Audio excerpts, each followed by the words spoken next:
Horror कहानियां का Bharat news channel पर रंजन छलावा पर एक रिपोर्ट दिखा रहा था। तभी संजय नाम के एक दूसरे एंकर ने वहां आकर वो शो बंद करवा दिया और फिर उनके बीच छलावे के होने और ना होने पर बहस छिड़ गई। तुम कहना क्या चाह रहे हो? छलावा मनगढ़ंत है? नहीं तो और क्या, किसी ने देखा है आज तक छलावे को? देखा है, मेरे गांव वालों ने देखा है। तुम्हारे गांव वाले तो जाहिल है। तूने लिमिट क्रॉस कर दी है संजय, अब मैं तुम्हें नहीं छोड़ूंगा। रंजन संजय को मारने आगे बढ़ा, पर तभी वहां चैनल का मालिक आ गया। ये क्या बच्चों की तरह लड़ रहे हो? सिर्फ कहने भर से कुछ नहीं होता, अपनी बात साबित करो तो जानू। रंजन तुम साबित करो कि छलावा होता है, और संजय तुम साबित करो कि छलावा नहीं होता। जो जीता उसे प्राइम टाइम का स्लॉट दिया जाएगा।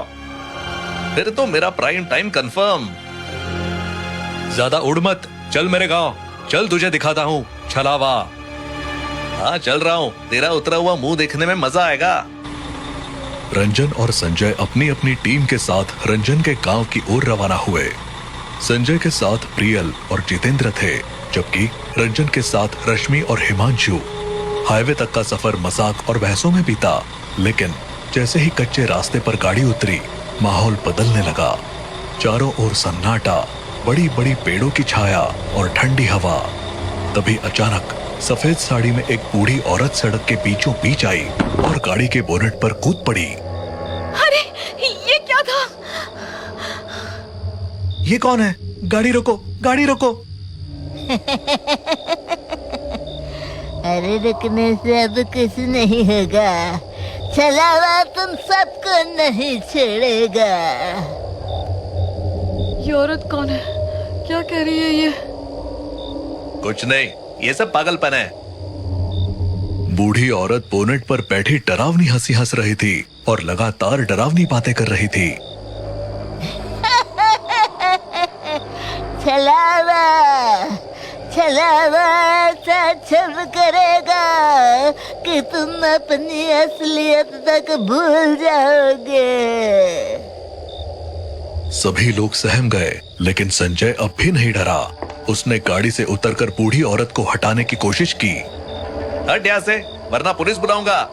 ये वही औरत है जिसके पति को छलावा ने मारा था, तब से ये पागल हो गई है। ये सब बकवास है, छलावा फलावा कुछ नहीं होता। संजय ने किसी की बात नहीं मानी और बूढ़ी औरत को जबरदस्ती हटाकर गाड़ी चलाने लगा। बूढ़ी औरत ने जाते जाते जोर से कहा, तुम सब बर्बाद हो जाओगे, वो किसी को नहीं छोड़ेगा। अरे बाप रे, क्या औरत थी ये? मेरी तो जान ही निकल गई थी। चिल, वो बस पागल थी और कुछ नहीं। गांव पहुंचने पर सबने लोगों से छलावे के बारे में पूछा। कुछ गांव वाले चुपचाप मुंह बनाते हुए निकल गए, कुछ डरकर भाग गए और कुछ बोले, तुम शहर वालों को क्या मजाक सूझ रहा है?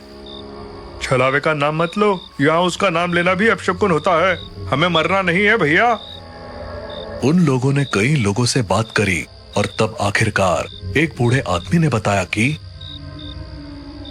छलावा रात को शहर और गांव के बीच वाले जंगल में दिखाई देता है, पर वहां जाना मतलब मौत को बुलावा देना है। लेकिन हमें जाना होगा। जाना तो होगा, तुझे गलत जो साबित करना है तो तय रहा, आज रात वहीं चलते हैं। बूढ़े आदमी ने उन्हें कई बार चेतावनी दी, लेकिन वो नहीं माने। रात के घने अंधेरे में वो सभी उस जंगल की ओर बढ़े। घना जंगल सन्नाटे में डूबा हुआ था। जुगनुओं की हल्की रोशनी और सूखे पत्तियों की चरबराहट माहौल को और डरावना बना रही थी। सबने अपने अपने कैमरा तैयार रखे थे ताकि हर पल रिकॉर्ड किया जा सके और बाद में न्यूज चैनल पर दिखाया जा सके। देखो, यहाँ तो कुछ भी नहीं है। थोड़ा इंतजार करो, सब्र का फल मीठा होता है। लेकिन ये जगह कुछ अजीब सी लग रही है। हाँ, लगता है कुछ गड़बड़ है। तभी दूर से एक चीख सुनाई दी। सबके दिल की धड़कनें तेज हो गई। ये क्या था? ये कौन चिल्लाया? अचानक एक आदमी दौड़ता हुआ उनकी तरफ आया। उसकी हालत खस्ता थी, कपड़े फटे हुए थे और चेहरा खून से सना हुआ। मुझे छलावा ने पकड़ा था, जैसे तैसे जान बचाकर भागा हूँ। कोई छलावा से बच नहीं सकता, ये पक्का वही है। सब लोग पीछे हटो। Oh my God! तभी वो आदमी जोर से हंसने लगा। मैं ही छलावा हूँ और अब तुम्हारी मौत का समय आ गया है। देखा, ये है असली छलावा, भागो यहाँ से। संजय ने अपनी पैंट से पिस्तौल निकाली और उस आदमी पर तान दी। अगर तू छलावा है तो गोली से मरेगा नहीं, देखता हूँ। जैसे ही संजय ने ट्रिगर दबाने की कोशिश की, वो आदमी चीख पड़ा। अरे रुको, मैं छलावा नहीं हूँ। मुझे रंजन भैया ने कहा था ऐसा करने को। मेरा नाम मंगल है, मैं तो मामूली किसान हूँ। मंगल इतना कहकर भाग गया। ये देखकर संजय गुस्से से लाल हो गया। ये सब क्या है रंजन? तुम धोखा कर रहे हो? मैं अभी बॉस को फोन करता हूँ। मुझसे गलती हो गई, प्लीज बॉस को फोन मत करो।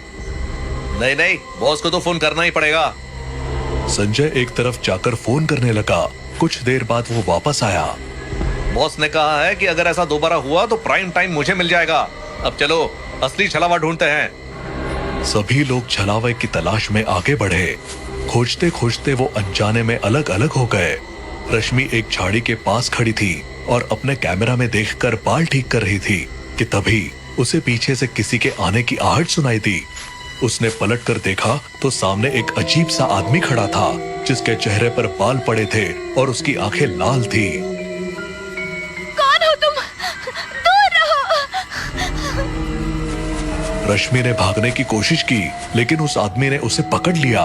उसने अपने लंबे नाखून रश्मि के गले के आर पार कर दिए। रश्मि की चीख सुनकर बाकी सब वहां पहुंचे। रश्मि, ये क्या हुआ? देखा, छलावा ने रश्मि को मार दिया। रश्मि की लाश देखकर सब सन्न रह गए। ये छलावे का काम नहीं है, ये किसी जानवर का हमला है। गले पर निशान देखो। लेकिन रश्मि का कैमरा कहाँ है? अरे हाँ, उसका कैमरा तो गायब है। घने जंगल के बीच चारों तरफ डर और सन्नाटा पसरा हुआ था। रश्मि की मौत के बाद सबके दिमाग में केवल एक ही सवाल था कि क्या वो रश्मि की लाश लेकर लौट जाए या छलावा को ढूंढे। रश्मि चली गई, अब कुछ नहीं हो सकता। पहले छलावा को ढूंढो। हाँ, यही सही है। ठीक है, पर मुझे तो लग रहा है कि आज हम सब मरने वाले हैं। तुम मेरी साइड हो ना, तो ऐसी बातें क्यों कर रही हो?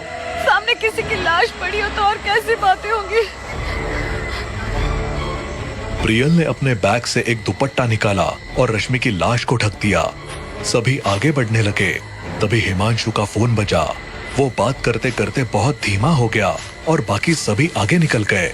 हिमांशु फोन पर बात कर ही रहा था कि अचानक किसी ने उसके दोनों पैरों को जोर से पकड़ लिया। वो मुंह के बल जमीन पर गिर पड़ा। उसने जल्दी से उठकर पीछे देखा, लेकिन वहाँ कोई नहीं था। उसका दिल तेजी से धड़कने लगा। कौन है वहाँ? वो तेजी से आगे भागने लगा, लेकिन अचानक किसी ने उसे पीछे से धक्का दे दिया। वो फिर से गिर पड़ा। उसने चीखते हुए रंजन और संजय को पुकारा। रंजन, संजय, मेरी मदद करो। हिमांशु जैसे तैसे उठकर खड़ा हुआ तो उसने देखा कि वही अजीब आदमी जिसके चेहरे पर बाल पड़े थे उसके सामने खड़ा था। वो चपटा और हिमांशु को पकड़कर जमीन पर गिरा दिया। उसने हिमांशु का चेहरा नोचना शुरू कर दिया। हिमांशु की चीखों से जंगल गूंज उठा। बाकी सब उसकी चीखें सुनकर वहां पहुंचे, लेकिन उन्हें सिर्फ वहां हिमांशु की लाश मिली। उसका चेहरा इतना बिगड़ चुका था कि पहचानना मुश्किल था। ये क्या हो गया? और हिमांशु का कैमरा भी गायब है। ऐसा लगता है छलावा हम में से ही कोई एक है। चुप रहो रंजन, मुझे तो लगता है तुम छलावे को साबित करने के लिए लोगों को मार रहे हो। तुम एक कातिल हो। प्राइम टाइम के लिए इतना तो मत गिरो। Shut up. चाहे जो हो, कातिल तो यही है। What the hell? Jitendra Sanjay की तरफ आ गया और रंजन बस चिल्ला रहा था, लेकिन कोई उसकी बात सुनने को तैयार नहीं था। सभी तय करने लगे कि अब उन्हें जंगल छोड़ देना चाहिए। तुम सब भाग जाओ, मैं साबित करूंगा कि छलावा सच में होता है। संजय, प्रियल और जितेंद्र आगे बढ़ गए। रंजन अकेला धीरे धीरे चलने लगा। थोड़ी देर बाद रंजन को संजय की लाश दिखाई दी। वो ये देखकर हैरान रह गया। ये कैसे हुआ और कब हुआ और वो दोनों कहाँ हैं? एक मिनट, क्या इसका मतलब संजय भी छलावा है? तभी उसे जोर की चीखें सुनाई दी। वो दौड़कर उस जगह पहुंचा जहां प्रियल और जितेंद्र की लाशें पड़ी थी और पास में संजय खड़ा हंस रहा था। हे भगवान, ये क्या किया तुमने? मैं ही छलावा हूँ और अब तुम्हारी बारी है। रंजन ने तुरंत अपने बॉस को वीडियो कॉल लगाया। मैं सबूत के साथ साबित करूंगा कि छलावा असल में है। लेकिन इससे पहले कि कॉल उठती, संजय रूपी छलावा ने उसे पकड़ लिया। जब ये संजय कॉल करने गया था, मैंने तभी इसको मार दिया था। अब तुम्हारी बारी है।